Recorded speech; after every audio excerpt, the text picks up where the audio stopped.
नमस्कार, जय जोहार। मैं आपका पत्रकार साथी धनंजय बिहारी। मेरे यूट्यूब चैनल रत्नगर्भा न्यूज़ में आपका हार्दिक स्वागत अभिनंदन है। बात करते हैं हम गरियाबंद जिले के खोखमा ग्राम पंचायत, जहां आज समाधान शिविर का आयोजन रखा गया था। लेकिन समाधान शिविर सिर्फ शिविर बनकर रह गया, सिर्फ और सिर्फ राजनीतिक ढकोसला बनकर रह गया। बहुत से जनप्रतिनिधि तो आए थे और अपनी अपनी राजनीतिकरण की बात कर रहे थे। उस बीच में हमारे बीच जिला पंचायत के पूर्व उपाध्यक्ष संजय नेताम और अभी वर्तमान जिला पंचायत के सदस्य हैं। मैं उनसे बात करता हूं कि क्या है समाधान शिविर का सही और क्या है गलत समाधान शिविर का। मेरे YouTube चैनल में आपका स्वागत अभिनंदन है। बहुत बहुत धन्यवाद आदरणीय बिहारी जी। आपके रत्नगर्भा चैनल को मैं बहुत विशेष तौर पे धन्यवाद देना चाहता हूँ। आप बहुत अच्छा ये जनता के बीच में जा कर के, प्रशासनिक कार्यक्रम के बीच में जा कर के जनता और जनप्रतिनिधियों से आप बहुत अच्छा 1 to 1 कर रहे हैं, उसके लिए आपको बहुत बहुत धन्यवाद। आज समाधान शिविर था, लेकिन सिर्फ राजनीतिक मंच बनकर रह गया। कैसा रहा ये समाधान शिविर, या राजनीति शिविर है या समाधान शिविर है, इसके बारे में क्या बोलेंगे आप? सबसे पहले तो मैं यही कहना चाहूँगा कि ये जो समाधान शिविर है, इस समाधान शिविर में लोग जो है बड़ी आस लेकर के पहुँचते हैं। आपको पता होगा बिहारी जी कि आप देखे हैं कि लोग इससे पहले जब महीनों और 1 महीना तक मेरे ख्याल सुशासन तिहार चला, उस सुशासन तिहार में लोग अपने अपने गाँव में जा कर के आवेदन दिए हैं। उस आवेदन पे क्या हुआ, निराकरण हुआ है नहीं हुआ है, शिकायत की उसका समाधान हुआ है नहीं हुआ है, उसको लेकर के प्रशासन और शासन जो है शिविर के माध्यम से लोगों को जानकारी दे रही है। और मैं मानता हूं कि जो समाधान शिविर है, एक विश्वास लेकर के लोग पहुंचते हैं। और मैं इतना कहना चाहूँगा कि शासन प्रशासन के लोगों को ध्यान देना चाहिए कि लोग जो जिस उम्मीद के साथ में शिविर में आते हैं उनका समाधान होना चाहिए, और जो शिकायत का समाधान होना चाहिए। गांव में जो मांग किए हैं, चाहे सड़क हो, पानी हो, बिजली हो, ये मांगों को लेकर के जो आवेदन दिए हैं, उस आवेदन का सिर्फ निराकरण हुआ है। लेकिन जो मांग होना चाहिए वो मांग जो है कहना चाहूँगा लंबित है, वो पूरा नहीं हुआ है। लेकिन उसके बाद भी निराकृत लिख दिए हैं, ये बड़ा गंभीर बात है। मैं यहाँ पे एक चीज़ कहना चाहूँगा कि जो लोग उम्मीद लेकर के पहुंचते हैं, उस उम्मीद पे खरे उतरने का दिन है, न कि उसको गुमराह करने का दिन है। इसमें लोग गुमराह हो रहे हैं। उनका ये कहना है कि हम आवेदन दिए हैं तो निराकृत कैसे लिख दिया है। उनको या तो लिखना चाहिए शासन से अपेक्षित लिखना चाहिए, या शासन के पास से भेजा गया है, या जिला प्रशासन से अगर उनका समस्या का समाधान हुआ है तो लिखना चाहिए कि आपका ये समाधान हो गया है। लेकिन सीधा सीधा हर आवेदन पे निराकरण और निराकृत लिख दिया गया है। ये कहीं ना कहीं लोगों के साथ में भद्दा मजाक है। खास करके आप देखेंगे बिहारी जी कि जनप्रतिनिधियों के आवेदनों पर भी जो मांग है, उस मांग पर निराकरण न करके दूसरे टाइप के लिख दिया जाता है। मैंने अपने संबोधन में आप सुने भी होंगे, मैंने एक चीज़ कहा कि मैं मांग किया हूँ कि प्राथमिक स्वास्थ्य केंद्र का भवन होनी चाहिए। मुझे जवाब दिया गया है कि आपका नाम प्रधानमंत्री आवास सूची में नहीं है। तो बताइए कितना भद्दा मजाक है ये। मैं मांग किया हूँ पुल निर्माण का, पुल बड़ा होता है बिहारी जी, उन्होंने जवाब दिया है कि आपके जो मांग किए हैं वो जीपीडीपी कार्य योजना में नहीं जुड़ा है और मनरेगा से कार्य करा पाना संभव नहीं है। मैं पुल निर्माण की बात करता हूं तो ये लोग पुलिया के लिख के देते हैं। मैं भवन की मांग बात करता हूं तो आवास का लिख के देते हैं। तो ये कहीं ना कहीं जनप्रतिनिधियों के साथ जब इतना बड़ा भद्दा मजाक हो रहा है तो सोचिए। बीच में मैं एक चीज बोलना चाहूंगा कि मैंने भी यहाँ पे शिविर में देखा है कि क्षेत्र की कुछ जनता मंच में आवेदन लेकर जा रहे थे, लेकिन उनको रोका भी गया और कहा गया कि आपका आवेदन का निराकरण हो गया है। तो उन्होंने साफ शब्दों में कहा कि हमने समाधान शिविर में जो आवेदन दिया था उसका निराकरण के लिए जो पावती है उस विभाग के अधिकारी के पास हम गए थे, लेकिन हमारा उनको मतलब वो बोले कि ये तो हमारा पास आवेदन ही नहीं आया है, तो इसका निराकरण क्या होगा। देखिए कि कैसे ऐसे कहा जा सकता है, या कैसे जनता को यहाँ पे या क्षेत्र के लोगों को समाधान शिविर के नाम से ठगा जा रहा है। क्या कहेंगे इसके बारे में?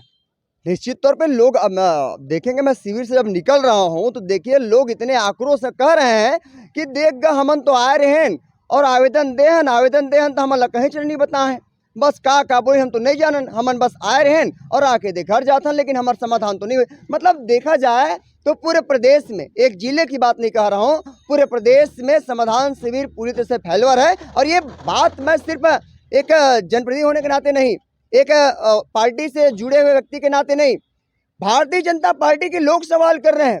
उनके जो कार्यकर्ता हैं और चुने हुए जनप्रतिनिधि, वो लोग भी सवाल उठा रहे हैं कि ये कैसा समाधान है जहाँ पे समस्याओं का समाधान नहीं हो रहा है। आप कल के शिविर में देखेंगे कि भारतीय जनता पार्टी की कद्दावर नेत्री है नेहा सिंघल ने मामला उठाया था, जबकि उनकी सरकार है। आज मंच में देखेंगे आदरणीय पूर्व विधायक ने कहा कि बिजली नहीं लग रही, जबकि वो 10 साल से विधायक रहे।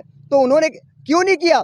15 साल से उनकी सरकार थी, तो वो क्यों नहीं करा पाए? उनका भी मंच में भाषण सुनिए। तो देखा जाए तो पूरी तरह से ये समाधान शिविर फेलवर है और लोगों का किसी प्रकार का, गांव का किसी प्रकार का कोई समाधान नहीं हो रहा है बिहारी जी।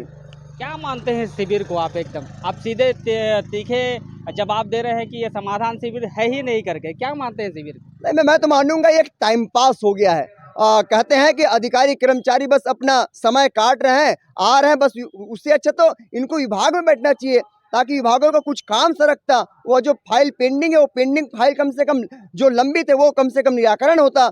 लेकिन भूपेश बघेल जी आज मुख्यमंत्री होते तो लोग आज भी कांग्रेस की सरकार को याद करते हैं। वो मुख्यमंत्री जो किसानों के लिए, मजदूरों के लिए, गरीबों के लिए, इनके लिए सोचते थे। आज जो शिविर लग रहा है ये शिविर में सिर्फ खाना पूर्ति मानता हूं। बस आते हैं अधिकारी कर्मचारी, अपनी बातों को बताते हैं और फिर निकल जाते हैं। तो ये शिविर नहीं कि राज्य के मुख्यमंत्री श्री विष्णुदेव साय सिर्फ एक ही अभियान चला रहे हैं अभी आवास योजना का। क्या ये सफल हो पाएगा या गलत साबित होगा? देखिए, आवास वाकई बहुत बड़ी मुद्दा है।